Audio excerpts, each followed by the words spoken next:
Hi, I'm Andre, head gunsmith here at Gunsmithing in San Antonio, and I'm here to talk about the new Blaser FBX shotgun. With me today behind the camera is Austin, our head salesman, and we're going to go in depth on the product, not just the sales aspect and point of view. We want to dig into it and show you what the differences are. The FBX shotgun is overall heavier than the F3 for about 6 ounces, which is 160 grams. It features more between the hand weight in comparison with the F3 that can be barrel or buttstock heavy with those weight adjustments. The receiver together with the barrel now has a DLC type finish, whereas on the F3 was either nitrated or blued on top of that. The trigger group on the FBX is now semi-removable. It still requires some tooling, but it can be removed for ease of access. Since the trigger group is semi-removable, there is some tooling required to do that. Good news, it does come with the shotgun. You're going to need a flat-headed screwdriver, very narrow blade, and a 0.9 hex key to do that. Let's go ahead. First of all, you want to ensure that the gun is cocked. With the strikers being forward, it's very difficult to remove it. Next step will be ensure that one of these slots on the screw is pointing upwards at 12 o'clock. If it's canted, it's very difficult to unlock the little lock screw in front of it. Go ahead. It's located right behind the edge under the bolt. Loosen it up until it's flat with the surface. Don't go beyond that. If you forget about it and you lock the barrel on, you could shear it off. Afterwards, you're going to need gunsmithing help to get it going. Let's back out the main screw and remove it completely.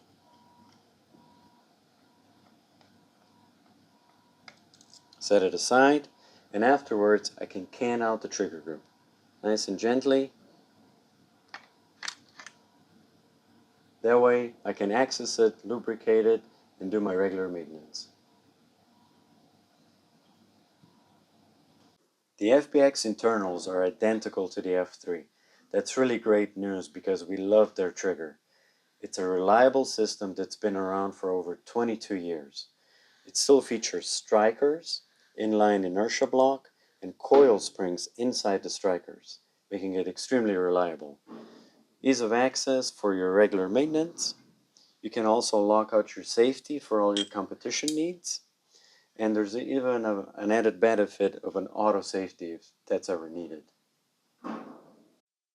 Let's go about reinstalling the trigger group. Now, since it's a new feature, there's a dry fire safety. Pulling the trigger without the trigger group being inserted won't release the strikers. That's a really innovative feature here. To reinstall it, go straight in parallel with the action and pull the cocking rods back. Here in front, go straight in, and then in the back, cant that in place and push the trigger group in position. It requires very little force. If you find yourself pushing, something's misaligned and wrong. Afterwards, replace the main trigger plate screw. Tighten it all the way.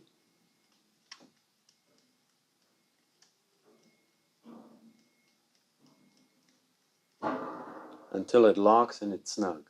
Now, very important is that one of these slots is positioned perfectly vertical.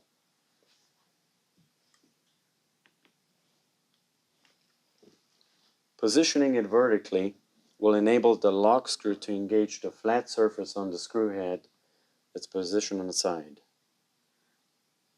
Seat that Allen key well and tighten it all the way down. This will prevent any loosening from the main trigger plate screw.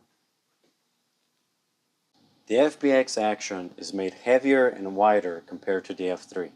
So about 5 millimeters added on the sides, which is just short of 1/4 of an inch, and then 160 grams or 6 ounces heavier than the F3 receiver. Firing pins can still be accessed by you, the shooter, when they're worn. Just use a torque stand driver, left and right, remove those screws, the plate will fall out, and you can install the new firing pins. No need to send it in. That's a great feature on the F3. DLC coating on the receiver, making it extremely resistant against scratches or any corrosion. The stock on the FBX has been completely redesigned, and I have to say we love it. It's very, very soft to shoot. We notice the grip is now at 46 millimeters width versus 41 on the F3, really offering that sensation of a good control of the gun. We notice the finish quality has been upgraded with extra layers and excellent pore sealing. The recoil pad is a Kiki's number 6, and we also notice that the width of the pad is now wider, really making it comfortable in the shoulder. It still comes with the famous Blaser stock balancer with one weight that can be moved up and down. Now don't worry, if you want the gun heavier, you can always add up to 4 weights, and even in the forehand. The FBX forehand has been completely redesigned into a hybrid style beaver tail. We also like the internal hardware where it's interconnected and the weights actually attached to it instead of a barrel on the F3. Each of these weights weigh about 20 grams, which is about 0.7 of an ounce. Now do yourself a favor, use a little bit of blue Loctite when you tighten them so they don't rattle. It won't hurt anything, but it sure can be an annoyance.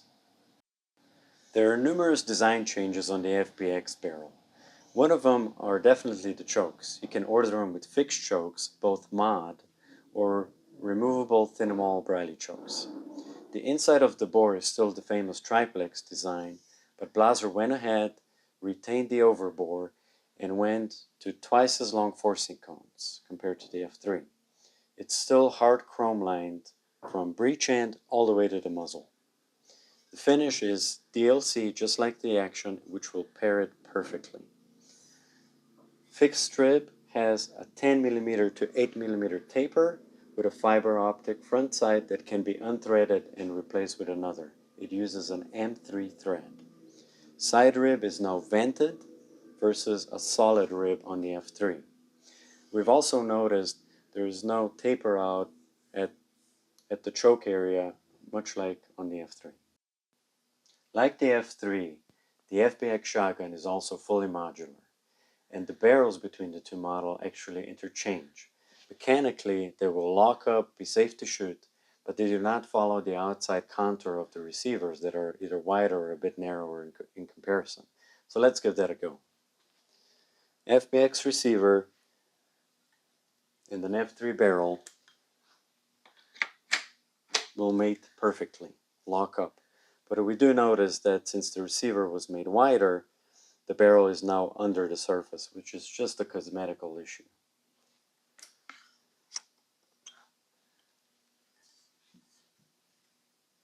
F3 Action FBX barrel will also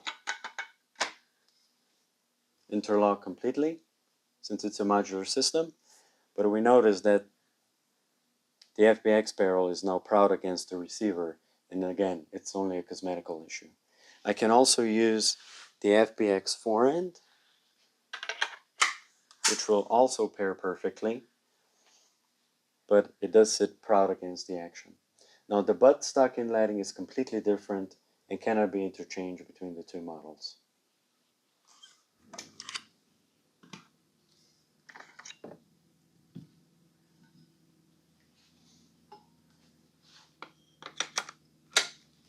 F3 barrel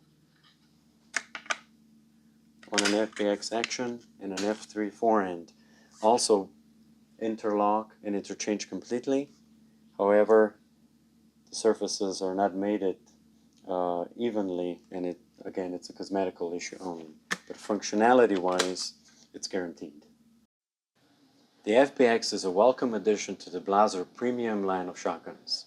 If you're looking for something with low recoil, excellent handling characteristics, and premium quality, look no further. Gunsmithing here in San Antonio, Texas at the National Shooting Complex is having a Blaser Demo Day on April 26th. You're welcome to stop on by and give it a test drive. We'd be glad to see you.